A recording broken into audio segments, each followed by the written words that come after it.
Há um momento em todo esporte em que surge alguém que simplesmente revoluciona o jogo. Não por jogar melhor, mas por jogar de forma diferente. No UFC, essa pessoa é Ilia Topuria. Ele tem 17 vitórias e nenhuma derrota. Nunca perdeu uma luta profissional de MMA. Ele é um campeão do UFC em 2 categorias de peso que nocauteou 3 lendas consecutivamente. E neste momento, tanto na categoria peso-pena quanto na categoria peso-leve, há lutadores que olham para o nome dele em uma lista de possíveis confrontos e sentem algo a que não estão acostumados: medo.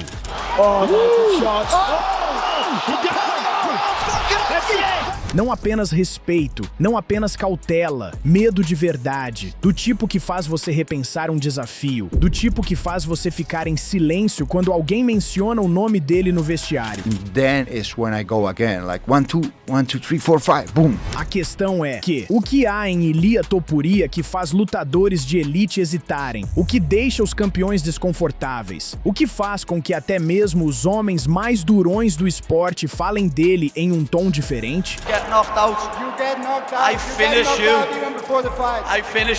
A resposta começa muito antes de qualquer disputa por cinturão ou título. Começa logo no início.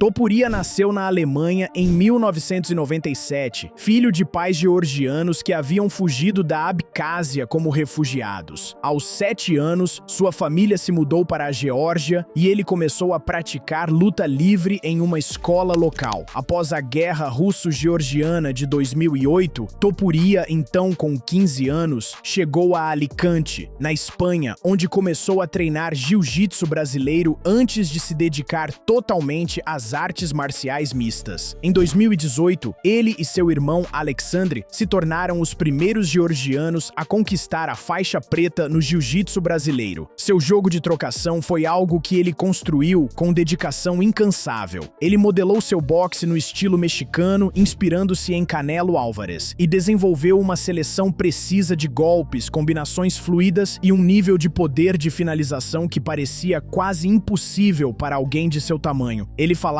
4 idiomas fluentemente. Ele já tinha o grappling e o boxe trabalhando em conjunto antes mesmo que a maioria das pessoas fora de sua academia soubesse seu nome. Quando o UFC o chamou em 2020, tudo já estava pronto. Sua estreia aconteceu em 11 de outubro de 2020, contra Youssef Zalal. Ele venceu por decisão unânime. Foi uma luta acirrada, mas não chamou muita atenção fora dos círculos mais dedicados. Mas sua luta seguinte, contra Damon Jackson em dezembro de 2020, contou uma história completamente diferente. Topuria partiu para o corpo de Jackson desde o primeiro minuto, lançando ganchos e uppercuts que forçaram Jackson a baixar a guarda cada vez mais. Assim que a guarda baixou, Topuria fez ele pagar caro. Um gancho de esquerda no fígado seguido por um direto deixou Jackson inconsciente contra a grade aos 2:38 do primeiro round. Foi limpo, calculado e explosivo. O poder de nocaute era real e estava apenas começando a se mostrar.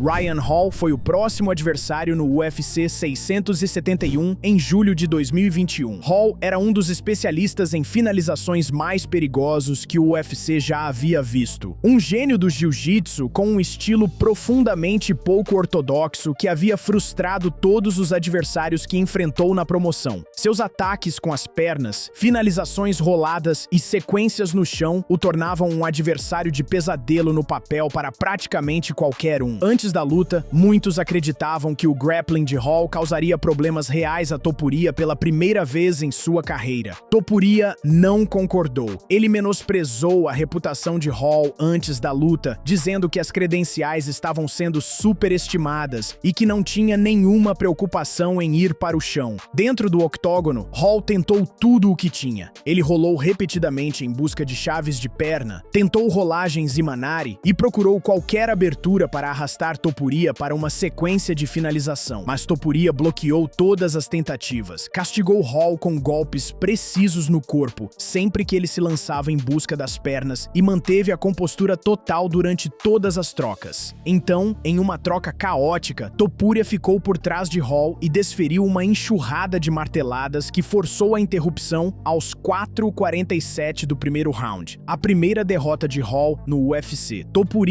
acabara de dominar e finalizar um dos grapplers mais perigosos da divisão com controle total. As pessoas no vestiário começavam a prestar atenção séria. Então veio a luta que realmente o colocou no mapa. Em março de 2022, no UFC Londres, Topuria enfrentou Jai Herbert, um perigoso striker britânico com grande poder de nocaute e uma vantagem significativa de alcance. Ele lutava diante de sua torcida na O2 Arena, e a energia dentro daquele ginásio estava totalmente a favor de Herbert desde o primeiro segundo. Herbert havia estudado Topuria cuidadosamente e partiu para cima logo no início. Apenas 40 segundos após o início do primeiro round, Herbert acertou um chute alto de esquerda perfeito que mandou Topuria caindo na lona. A torcida explodiu. Herbert avançou para finalizar, mas Topuria sobreviveu, conseguiu uma queda e resistiu até o fim do round. A maioria dos lutadores que levam uma queda dessas em uma arena hostil, diante de milhares de pessoas torcendo pelo adversário, perde a batalha mental antes mesmo de a física recomeçar. Topuria foi diferente. No segundo round, ele voltou completamente transformado. Ele encurtou a distância, encurralou Herbert contra a grade, acertou-o com um gancho de esquerda no corpo para baixar a guarda, e em seguida acertou um forte overhand de direita que encerrou a noite de vez. Nocaute decisivo. Essa recuperação provou algo mais importante do que qualquer destaque poderia mostrar. Topuria era mentalmente inquebrantável. Ele conseguiu absorver o pior momento possível que um lutador pode enfrentar e voltar ainda mais perigoso por causa disso. Essa qualidade é o que realmente assusta a competição de nível de elite. Bryce Mitchell foi o próximo adversário no UFC 716, em dezembro de 2022. Mitchell estava invicto com 15 vitórias e 0 derrotas, e era amplamente considerado um dos melhores grapplers puros de toda a divisão dos pesos penas. Sua combinação de jiu-jitsu e wrestling havia confundido os adversários em todas as lutas que ele disputou. Muitos acreditavam que essa seria a luta que finalmente revelaria os limites de Topuria. Topuria afirmou com confiança que seu próprio jiu-jitsu era ainda melhor do que o de Mitchell e que ele o finalizaria. Dentro do octógono, ele primeiro desmontou Mitchell com combinações precisas e neutralizou todas as tentativas de queda. Então, no segundo round, Topuria reverteu uma tentativa de Mitchell, assumiu a posição superior, aplicou ground and pound e fechou um triângulo de braço que forçou a desistência aos 3:10. Ele havia derrotado um dos melhores grapplers da divisão no chão, por finalização nos seus próprios termos. O mundo do MMA não tinha mais desculpas para não colocá-lo no topo das discussões. Seu maior teste antes de uma disputa pelo título veio em junho de 2023 contra o contendor do top 5 Josh Emmett no UFC on ABC. Emmett era um especialista em nocautes que declarou publicamente que via falhas no jogo de Topuria que planejava explorar e que possuía uma potência que Topuria nunca havia enfrentado. Topuria apresentou uma aula magistral de 5 rounds que não deixou margem para qualquer contra-argumento. Ele superou Emmett em todos os 5 rounds, acertou os golpes mais precisos de forma consistente, controlou a distância e incorporou seu wrestling sempre que quis. Um juiz pontuou a luta em 50-107 a favor de Topuria. A vitória por decisão unânime o lançou diretamente na disputa pelo título, e o membro do Hall of Fame do UFC, Daniel Cormier, o apoiou publicamente para que ele tivesse a próxima chance imediatamente. Ele disse que esse garoto mostrou condicionamento físico durante 25 minutos e estava simplesmente pronto para o cinturão. Sua chance pelo título chegou no UFC 757, em fevereiro de 2024, contra Alexander Volkanovski. Volkanovski era o terceiro melhor lutador do mundo na categoria peso por peso, nunca havia perdido uma luta no peso-pena no UFC e tinha 5 defesas de título em seu nome. A maioria dos especialistas especialistas e lutadores profissionais o apoiou fortemente antes da luta. Topuria atualizou sua biografia nas redes sociais para campeão mundial do UFC semanas antes da luta e previu uma finalização no primeiro round com o tipo de calma que só vem de alguém que realmente acredita no que está dizendo. No segundo round, Topuria encurralou Volkanovski contra a grade, acertou um golpe de esquerda e desferiu um gancho de direita devastador que deixou o campeão completamente inconsciente. O reinado de 4 anos havia chegado ao fim. Topuria se tornou o primeiro georgiano e espanhol a conquistar o título do UFC na história. Até mesmo Volkanovski, na derrota, disse o que todos que assistiam já sabiam. Se Topuria colocar a mão em você assim, você vai cair. Não importa quem você seja. Sua primeira defesa de título no UFC 782, em 5 de outubro de 2021, em Abu Dhabi, contra Max Holloway, foi a luta que separou Topuria de qualquer conversa remanescente sobre limites ou restrições. Holloway era o campeão BMF, vindo de um dos maiores nocautes da história do UFC, sua finalização no último segundo contra Justin Gaethje no UFC 300. Ele detinha o recorde de maior número de golpes significativos já acertados no UFC. Era resistente além de qualquer medida razoável e, em 34 lutas no UFC, passando por batalhas contra José Aldo, Dustin Poirier e Alexander Volkanovski por 3 vezes, nunca havia sido nocauteado, nenhuma vez. Os especialistas que apostaram contra Topuria apontaram esse fato como seu único argumento. Topuria olhou para esse mesmo fato e não viu nada além de uma oportunidade. Ele prometeu publicamente que se tornaria a primeira pessoa a nocautear Holloway. Ele chamou a luta de fácil. Ele foi além, desafiando Holloway a ficar no centro do octógono nos primeiros 10 segundos e enfrentá-lo, imitando o icônico momento de Holloway apontando para baixo na luta contra Gaethje. Holloway rebateu e chamou Topuria de imitador. Ele disse que Topuria ainda não havia conquistado esse tipo de momento, que é preciso merecer o direito de fazer algo assim. Ele também admitiu que, como profissional, simplesmente não se pode ser um detrator e dizer que Topuria não é bom. Ele reconheceu as habilidades. Ele apenas acreditava que seu próprio queixo e sua experiência fariam a diferença. Dentro do octógono, os 2 primeiros rounds foram disputados. Topuria acertou chutes fortes nas pernas no primeiro round e Holloway usou seu volume de golpes para responder. O segundo round foi de um lado para o outro, com ambos acertando golpes. Mas no terceiro round, tudo mudou em uma única troca. Topuria acertou um forte direto que visivelmente machucou Holloway. Suas pernas vacilaram. Topuria reconheceu imediatamente o momento e o encurralou contra a grade. Em seguida, veio um gancho de esquerda devastador que derrubou Holloway de cara no tapete. Seguiram-se alguns golpes com a mão fechada e o árbitro Mark Goddard interveio aos 1:34 do terceiro round. Estava acabado. Pela primeira vez na carreira, Max Holloway havia sido nocauteado. Na derrota, Holloway foi gentil e honesto. Ele disse que se sentia ótimo antes da luta, teve um excelente período de treinamento, sem lesões, e que Topuria simplesmente foi o melhor naquela noite. Ele disse que Topuria acertou-o direto e que doeu muito mais do que ele esperava. E quando a conversa se voltou para Topuria depois, Holloway não tinha nada de negativo a dizer. Ele o chamou de um cara legal nos bastidores, disse que a provocação era um jogo da mídia e reconheceu que Topuria havia conquistado tudo o que alegava. Esse tipo de respeito vindo de um homem que você acabou de derrotar pela primeira vez na carreira diz mais do que qualquer registro. As pessoas que treinam ao lado de Topuria vêm dizendo essas coisas discretamente há anos. Merab Dvalishvili, campeão dos pesos galos do UFC e um dos lutadores mais respeitados em toda a lista, é georgiano e já treinou com Topuria. Ele disse a Ariel Helwani que não consegue mais treinar com Topuria. Contou que Topuria o derrubou 2 vezes só com golpes no corpo. Não foram golpes na cabeça, golpes no corpo em uma sala de treino. Ele disse que, após cada sessão de treino com Topuria, o único pensamento em sua cabeça era graças a Deus que acabou. O desafiante do peso meio-médio Gilbert Burns compartilhou uma história quase idêntica de quando Topuria comandou parte do seu acampamento de treinamento para Josh Emmett na academia de Burns. Burns disse que Topuria nocauteou 3 de seus companheiros de equipe durante esse período. Não derrubou, nocauteou, com luvas grandes de sparring, 3 parceiros de treino diferentes. Esse é o poder que Topuria leva para a academia todos os dias, antes de qualquer pressão de luta, antes de qualquer público, antes de qualquer câmera. Apenas poder e precisão, sem piedade, mesmo nos treinos. Com Volkanovski e Holloway fora de cena e a divisão dos pesos-penas totalmente desimpedida, Topuria deu seu próximo passo. Em fevereiro de 2025, ele abriu mão do título dos pesos-penas e mudou-se definitivamente para os pesos leves. A redução de peso para 65,7 quilos havia se tornado brutal demais, e ele disse que não havia mais nada a provar nos pesos-penas depois de nocautear dois dos maiores de todos os tempos, um atrás do outro. Ele costuma pesar entre 79 e 81 quilos, e a redução para 65 quilos vinha destruindo-o fisicamente. Ele queria um novo desafio. Com Islam Makhachev tendo deixado vago o cinturão dos leves para buscar o ouro dos meio-médios, o título estava em aberto. Topuria foi escalado para enfrentar o ex-campeão Charles Oliveira pelo cinturão vago dos 70 quilos no UFC 317, em 28 de junho de 2025, na T-Mobile Arena, em Las Vegas. Oliveira não era um obstáculo fácil. Ele é o líder histórico do UFC em finalizações, com 20, e em finalizações por finalização, com 16. Ele já havia sido campeão antes. Ele havia sobrevivido a knockdowns de Gaethje, Dustin Poirier e Michael Chandler, levando golpes duros dos três e se recuperando todas as vezes. Ele acreditava que sua experiência e seu próprio poder de ataque lhe dariam uma vantagem genuína sobre um homem que estava fazendo apenas sua segunda aparição no peso leve. Na preparação, ele elaborou um plano de jogo detalhado, envolvendo chutes na panturrilha, chutes frontais, controle de distância e joelhadas para impedir que Topuria entrasse em seu alcance de socos. Ele disse que não se preocupava com as provocações e que via os jogos mentais de Topuria e simplesmente ria. Ele disse que, quando a jaula se fechar, sabe exatamente o que fazer. Topuria ficou completamente indiferente a tudo isso. Ele explicou que o maior hábito de Oliveira era avançar constantemente, o que significava que ele nem precisaria diminuir a distância por conta própria. Oliveira iria direto para cima dele. Ele disse que a mesma potência que finalizou Volkanovski e Holloway no peso-pena se aplicaria perfeitamente aos 70 kg. Ele previu um nocaute no primeiro round. Ele disse aos repórteres que Oliveira só precisava aparecer e ele cuidaria do resto. Ele disse que Oliveira nunca havia enfrentado alguém tão habilidoso quanto ele e não saberia o que o atingiu quando o momento chegasse. Ninguém sequer piscou mais com a previsão, porque já tinham ouvido isso antes, visto acontecer antes e haviam parado de tentar contestar. Dentro do octógono no UFC 317, Oliveira começou agressivamente e conseguiu levar a luta brevemente para o chão nos primeiros segundos. Topuria escapou com facilidade e voltou a ficar em pé sem pânico ou dificuldade. Assim que ficou em pé, Topuria acertou um forte direto de direita que atordoou Oliveira e, em seguida, imediatamente acertou um gancho de esquerda direto no ângulo. Oliveira caiu com força. Ele estava inconsciente antes mesmo de atingir o tapete. A luta terminou aos 2:27 do primeiro round. Topuria tinha feito isso de novo. Outro nocaute no primeiro round. Mais um título em outra categoria. Ele se tornou o 10º campeão em várias categorias na história do UFC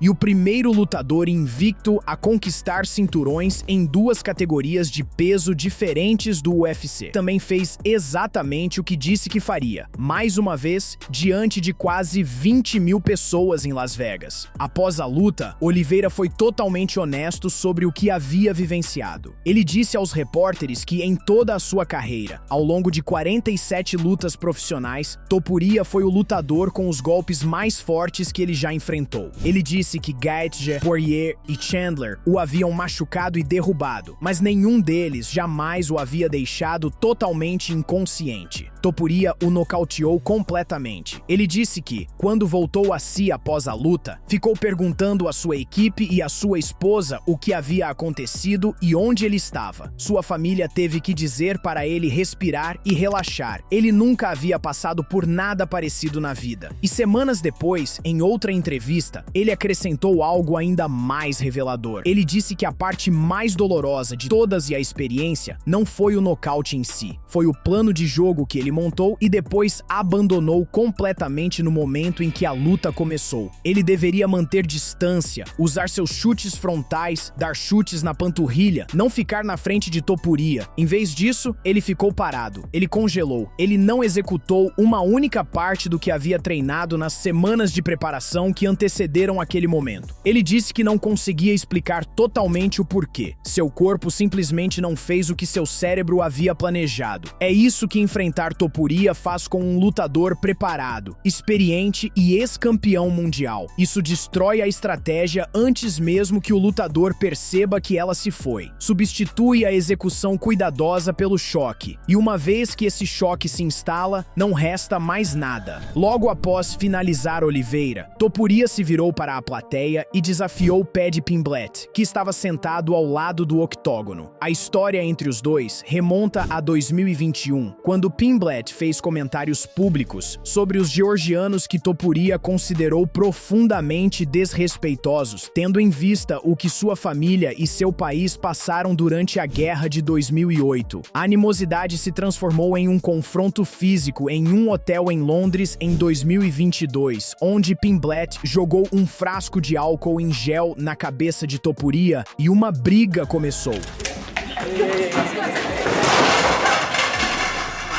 Essa rivalidade vinha se acumulando há anos, sem uma saída real. Agora, com Topuria detendo o cinturão dos pesos leves e Pimblett classificado entre os 10 primeiros na categoria até 70 kg, o confronto tornou-se repentinamente real e possível. Pimblett entrou no octógono após o desafio, disse a Topuria que o nocaute sobre Oliveira foi impressionante e merecia respeito, mas afirmou que Topuria nunca conseguiria nocauteá-lo. Topuria respondeu que iria finalizá-lo. Depois empurrou Pimblett antes que a segurança interviesse. Dana White não ficou satisfeito com o confronto dentro do octógono, mas os fãs de luta em todo o mundo ficaram empolgados com isso. A luta de rixa que eles esperavam há anos para ver de repente se tornou uma possibilidade real, o que torna Topuria genuinamente assustador para todos os lutadores naquele vestiário. Não é uma única arma, é o pacote completo apresentado todas as vezes, sem hesitação ou erro. Javier Mendes, o treinador-chefe da American Kickboxing Academy e uma das mentes analíticas mais respeitadas no MMA, disse publicamente que Topuria tem o melhor boxe de todo o esporte. Ele disse que se você planeja lutar contra ele, sua única opção real é ficar completamente fora do alcance do boxe e trabalhar com chutes e ângulos de fora. Porque no momento em que você deixar Topuria encurtar a distância e colocar as mãos em você, já está tudo acabado. Mas mesmo esse conselho tem um problema inerente. Sua base de wrestling vem do treinamento greco-romano na Geórgia, iniciado aos 7 anos de idade. Seu jiu-jitsu é de nível faixa preta, com 8 vitórias por finalização em seu histórico. Se você tentar derrubá-lo, ele te castiga por cima com ground and pound. Se você tentar chutar de fora, ele lê o timing e vem direto pelo meio. Se você tentar superá-lo no boxe, as histórias de sparring de Dvalishvili e os 3 companheiros de equipe inconscientes de Gilbert Burns mostram exatamente onde esse caminho termina. Não há caminho fácil, não há resposta óbvia. E todos os lutadores que entraram no octógono acreditando ter encontrado uma saíram dizendo exatamente a mesma coisa. Ele bateu mais forte do que qualquer um que eles já haviam enfrentado. Ele se moveu mais rápido do que esperavam. Ele já estava 3 passos à frente antes mesmo do primeiro soco de verdade ser desferido. No início de 2026, Topuria é o atual campeão dos pesos leves do UFC, com 17 vitórias e nenhuma derrota. Ele não compete desde o UFC 317 por motivos pessoais. Quando Topuria postou sobre isso nas redes sociais, até mesmo Max Holloway, o homem que ele finalizou e cuja derrota por nocaute chocou todo o esporte, respondeu publicamente com palavras de apoio sincero. Topuria respondeu calorosamente: "O respeito entre homens que lutaram um contra o outro no mais alto nível é inegável. Na ausência de Topuria, o UFC criou um título interino dos pesos leves. Justin Gaethje conquistou o título no UFC 823 em janeiro de 2026 contra Paddy Pimblett, preparando o que se espera ser uma grande luta de unificação quando Topuria retornar. Enquanto isso, quando questionado sobre o restante da divisão, Topuria foi direto como sempre. Ele disse que, quando entra no octógono, octógono, seus adversários devem saber que tem a pessoa mais perigosa do mundo diante deles. Alguém que não sabe desistir. Alguém que, em suas próprias palavras, terá que ser morto antes de parar de avançar. É por isso que os lutadores têm medo de Ilia Topuria. Não porque o cartel seja perfeito, não porque os nomes em seu currículo sejam lendários, não porque a força que ele carrega para a academia seja a mesma que ele traz para uma luta principal de pay-per-view. É uma certeza. A certeza absoluta e inabalável que ele carrega para cada luta. Ele disse que nocautearia Volkanovski e o fez. Ele disse que seria o primeiro a nocautear Holloway e foi. Ele disse que acabaria com Oliveira no primeiro round e o fez com mais de 2 minutos de sobra. Todo lutador que já ficou frente a frente com ele entrou com um plano de jogo. Cada um deles saiu sem ter conseguido usá-lo. Porque Ilia Topuria não apenas derrota você, ele tira seu plano antes que você consiga executá-lo, substitui-o por um choque e apaga as luzes antes que você encontre um caminho de volta. Quem você acha que vai dar a Topuria sua luta mais difícil daqui pra frente? Deixe sua opinião na seção de comentários e antes de sair, não se esqueça de curtir este vídeo e se inscrever no MMA Rivals para não perder os próximos.